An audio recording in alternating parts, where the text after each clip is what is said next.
Greetings. This section of notes is going to cover the rights of the accused. Um, so let's get into it.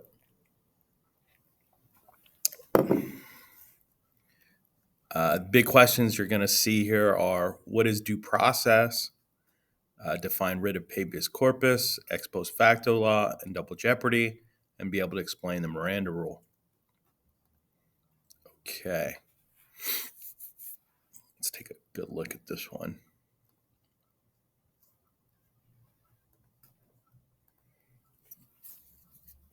So here you see handcuffs, you see lawyers.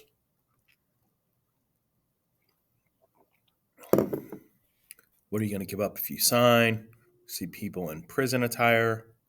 You see judges, you see courthouses,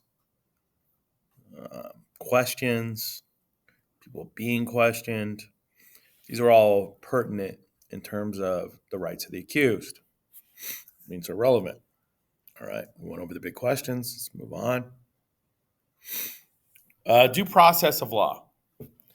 It's difficult for some people to give an exact definition, but it's not impossible. Due process means there needs to be fair and established rules or processes before the government takes away one of your key rights, like life, liberty, or property. Before they kill you, before they incarcerate you, before they take your stuff, they're supposed to give you some kind of process, usually a trial. And it needs to be a legitimate and consistent process, not just some kind of checklist. Natural rights referred to are life, liberty, and property, or I think it was phrased pursuit of happiness in the Declaration of Independence and property by Locke. But, you know, people think you're more happy when you have more money, so it's not totally different.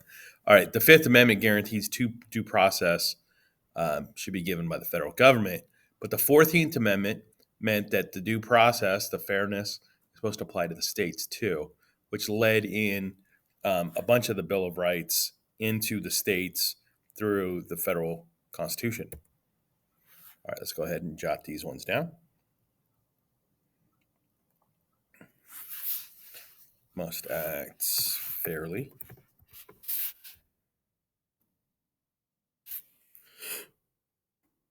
And establish rules. Fifth Amendment guarantees due process by the federal government.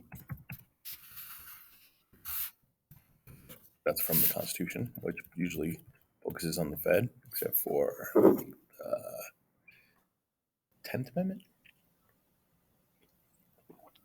14th Amendment applies to states.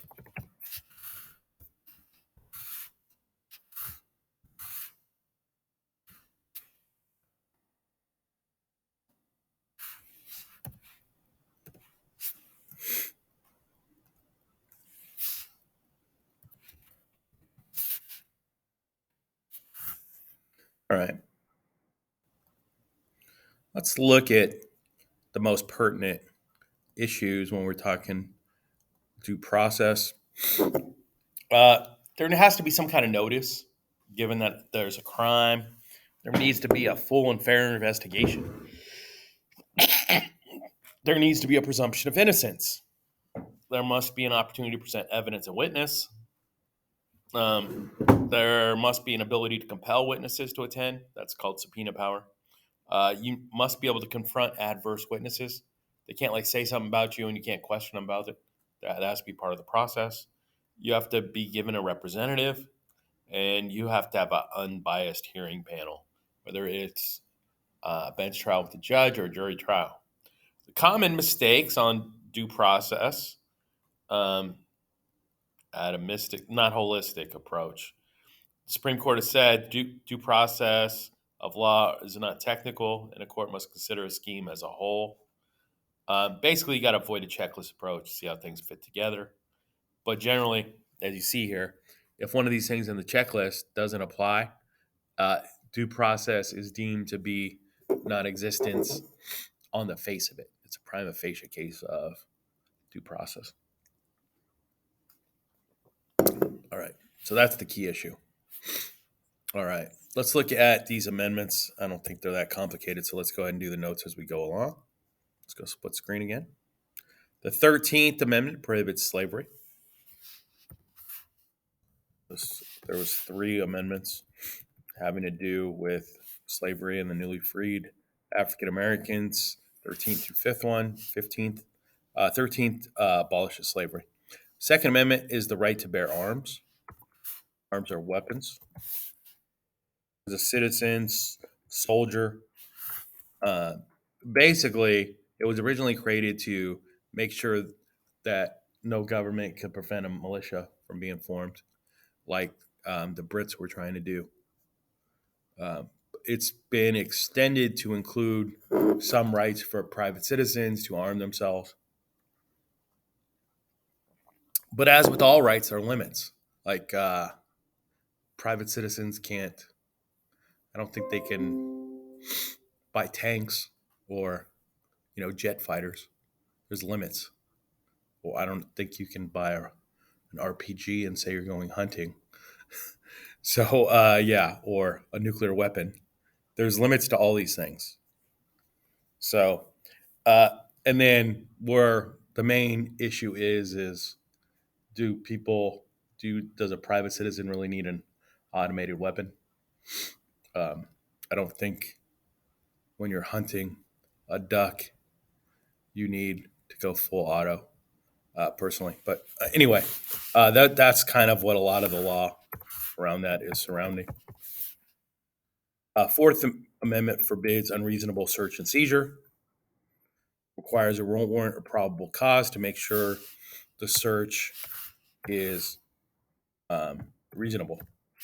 The warrant requirement makes it more reasonable because a judge has to look at what's being looked for in the evidence they got ahead of time, and then they'll issue a thing called a search warrant.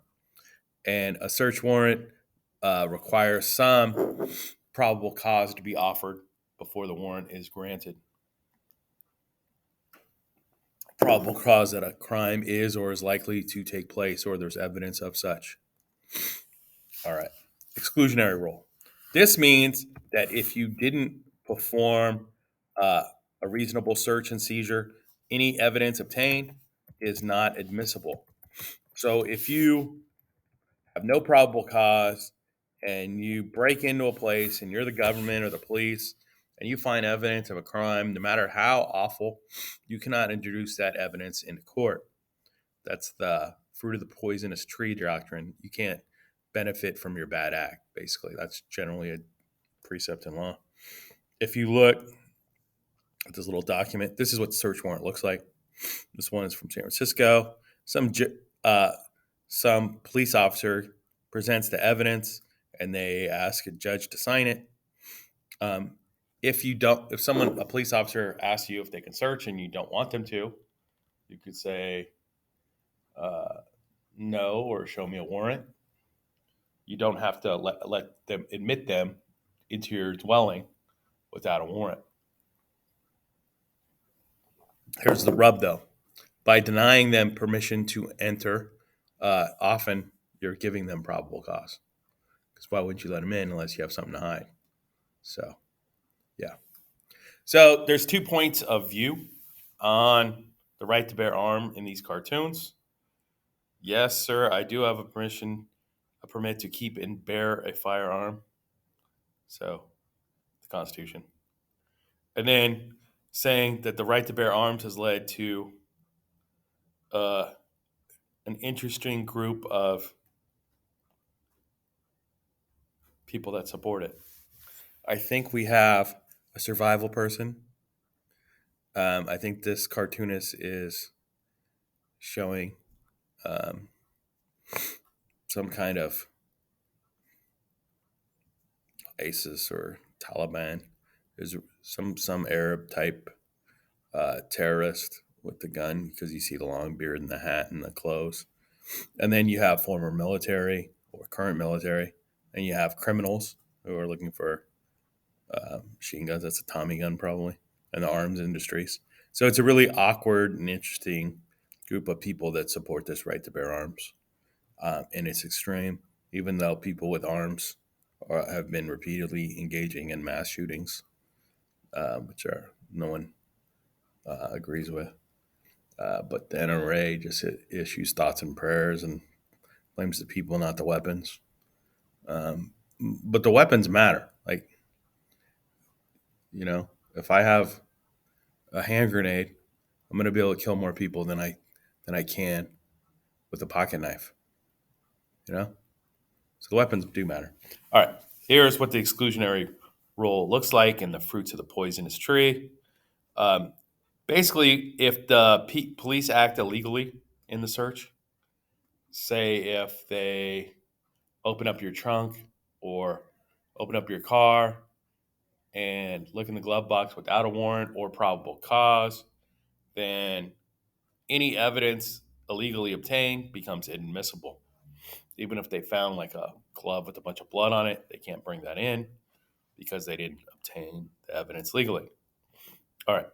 Evidence obtained illegally is considered the fruit of the poisonous tree because everything after that fact, uh, because they want to discourage the illegal search in the first place. All right. Hopefully that's clear to you. Go ahead and raise your hand if you have any questions on the fruit of the poisonous tree or the right to bear arms, or you just wanted to say something.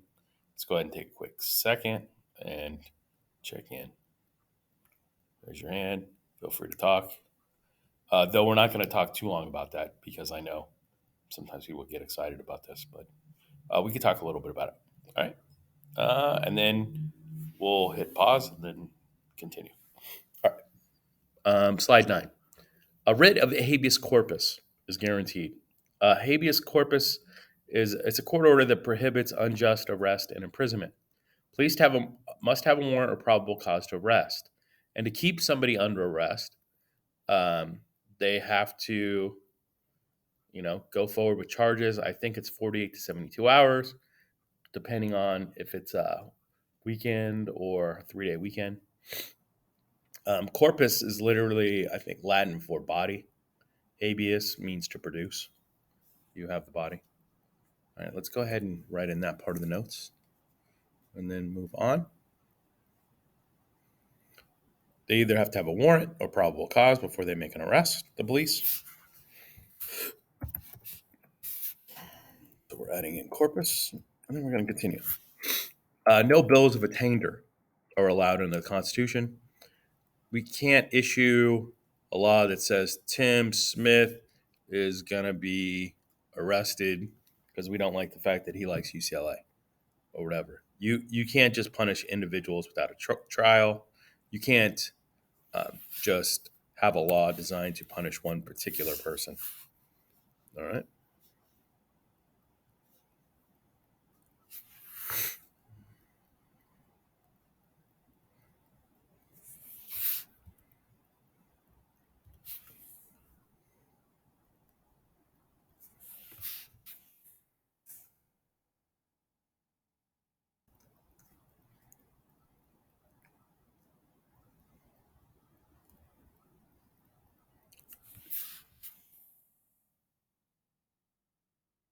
I'm on the notes I'm fixing real quick.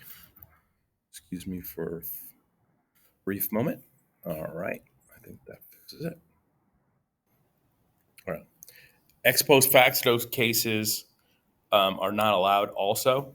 These are laws passed after the act has been committed. So I can't make it a crime.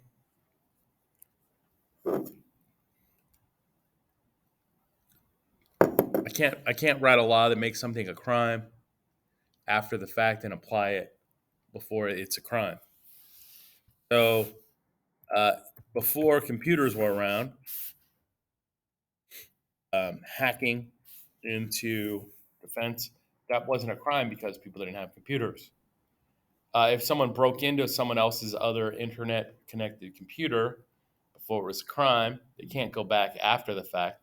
It has to be from the date of the signing of the law or sometime forward. Sometimes they do it a few little bit ahead, but you can't make a law, an act, a crime after the act has occurred. There's also no double jeopardy, meaning You can't be retried for the same crime twice under the Fifth Amendment. They can't charge you for murder, the same murder twice. And again, corpus is body. You have to produce the person or thing after a reasonable period of time, unless you have probable cause or a warrant. And then you have to charge the person. All right. Here you see someone in handcuffs. Let's go ahead and look at this cartoon.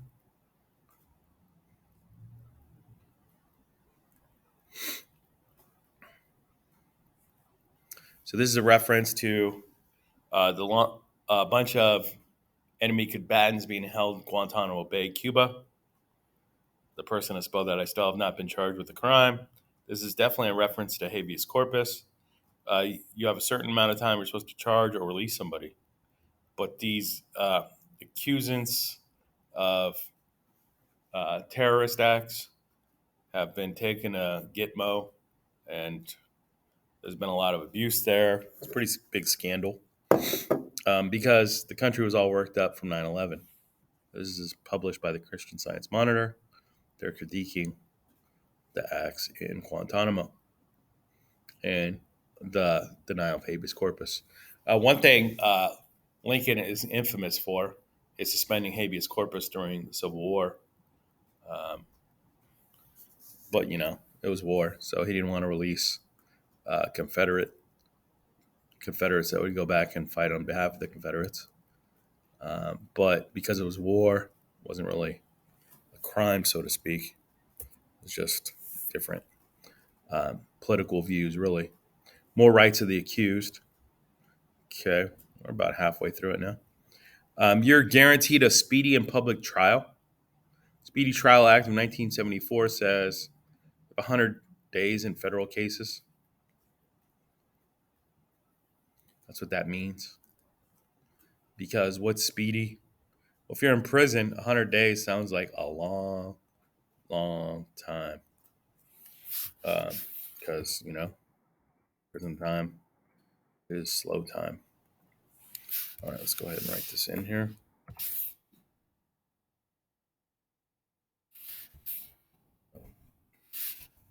My number locks is not working. Let's see if I got it now. Yep, I got it. Trial by jury is guaranteed in the Sixth Amendment. Guarantees an impartial trial by jury. So we're going to write impartial.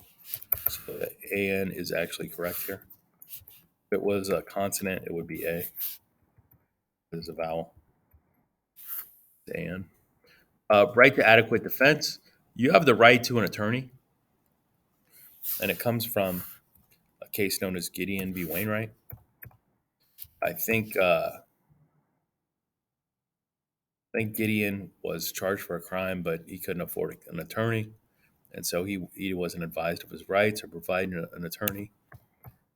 So eventually the court said you have to provide an attorney, even if someone is indigent or poor. So Gideon says that the court must appoint an attorney if someone cannot afford counsel. And then you have the right not to self-incriminate yourself. You don't have to, even if you commit a crime, you don't have to say, I did it. The right not to say that under the Fifth Amendment. So if you're taking the Fifth, you're saying, I'm not going to say anything about this because if I say anything, either I'm going to risk perjuring myself or giving evidence against myself, and I don't have to do that. All right, let's look at the cartoon. Under the Fifth Amendment, you don't have to do that. All right, here's a jury being spoken to. I don't know if juries are totally impartial. They're still people. But they are somewhat partial. Here's a joke on the speedy trial thing. If you want a speedy trial, why do you keep objecting? Speedy start to a trial, I think is what it really means. If you want to be more nuanced, that's a joke that's saying trials can take a while.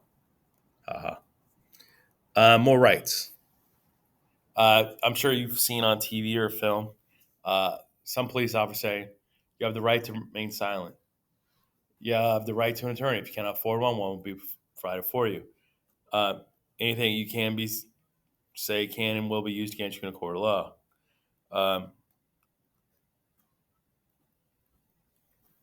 These are the Miranda rights.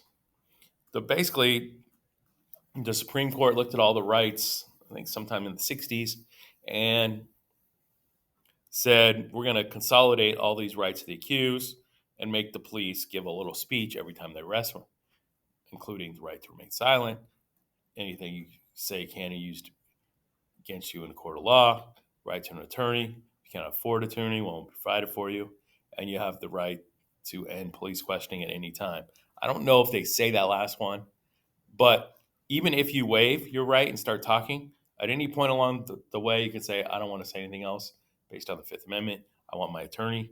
You can say that at any point in the process. Because a lot of times police were doing this. They were holding people, questioning them for hours, 20, 40, 60, not letting people sleep to where the people just would tell them whatever they wanted to hear. So the questioning would end. So, yeah. So this is the Miranda rule. Supreme Court ruled suspect must be informed of those rights. Silent, warning, attorney. One will be provided if you can't afford one. And that questioning may end.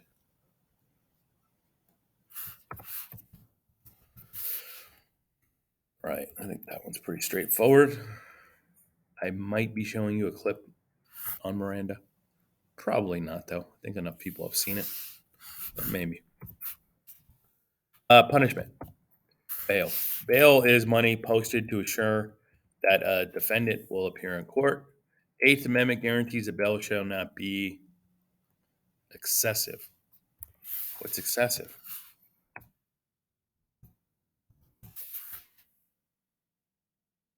Depends on your financial situation. If you're a billionaire, $1 million is not excessive. If you're making $50,000 a year, $1 million would feel excessive. But it also depends on the severity of the crime. The more severe the crime, the less excessive a very high bail is. Like if it's murder one, having a high bail is not unreasonable. Eighth Amendment also forbids cruel and unusual punishment. Have these horrible ways of killing, punishing people, the rack, the stock, all these terrible ways of punishing people. But capital punishment is allowed. The government killing people could reasonably be described as horrible, cruel. So they're not talking about that. They're just saying, well, even a lot of the capital punishment cases have been challenged as cruel and unusual. And so they went from firing squad to hanging to electrocution to, I think now the preferred method is usually lethal injection. But when you look at it, it looks pretty bad. If you've ever seen one in person, it's pretty harsh. The question today is, are lethal injections carried out in a cruel and unusual manner? I mean, I've seen someone after they got lethal injection, there's like foaming at the mouth. But the electrocution was worse. Like their hair was on fire. I mean, it was just awful stuff. So when the government's killing people, it can be just kind of ugly. All right. But basically, capital punishment is allowed by the court and by law, and it's not considered on the face of it cruel and unusual, though they will look at the particular types of capital punishment to determine if it is. All right, let's go to the next one. Incorporation. This is the idea that due process from the federal government also applies for due process for state governments. Remember that originally the Bill of Rights only applied to the federal government, national government. Since 1925, however, the Supreme Court has used the 14th Amendment or due process to apply the Bill of Rights to the states as well. Beginning in 1925, after a case called Gitlow v. New York, First Amendment rights were extended to the states. And then a bunch of other Bill of Rights over the years have been added that go to the states too. Like you have the right to free speech in states based on that. This process of incorporating or applying the Bill of Rights and holding states accountable for that is known as incorporation.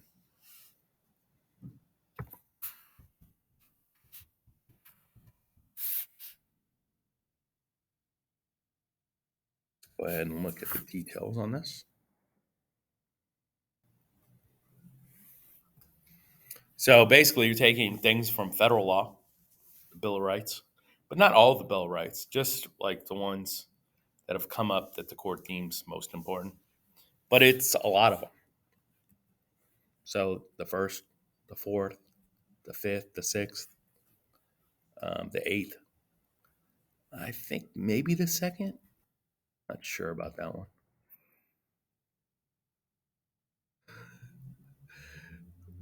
Somebody explain the joke. Raise your hand. I'll pause for 5 seconds. Give you a chance. Okay, good job. I know someone figured it out. All right, let's go to the quiz. It's due process. A due process means that there needs to be some fair process for taking your natural rights away. It means there's rules in place. Habeas corpus is you must be due process means you must be have a fair have established rules before taking natural rights.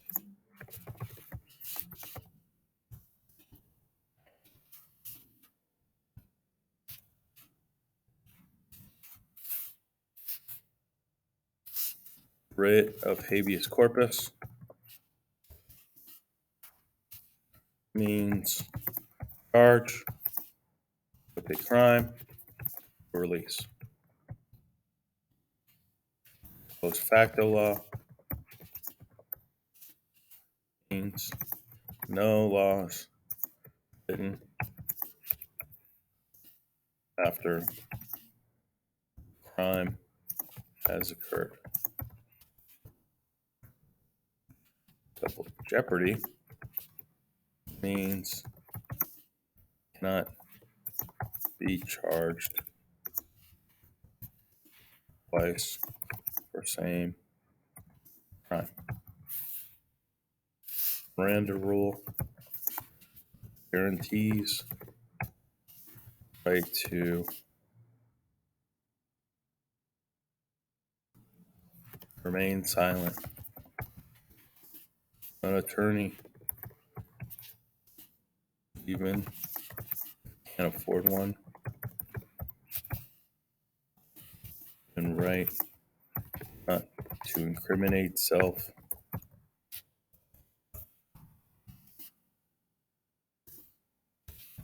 needs to be shared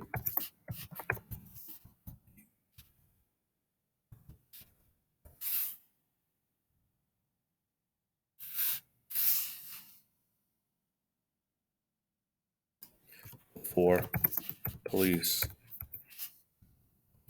began questioning suspects. That's why it's the first thing they do when they slap the cuffs on you. Because they want to make sure if you say something, they've given you a Miranda, so it's admissible.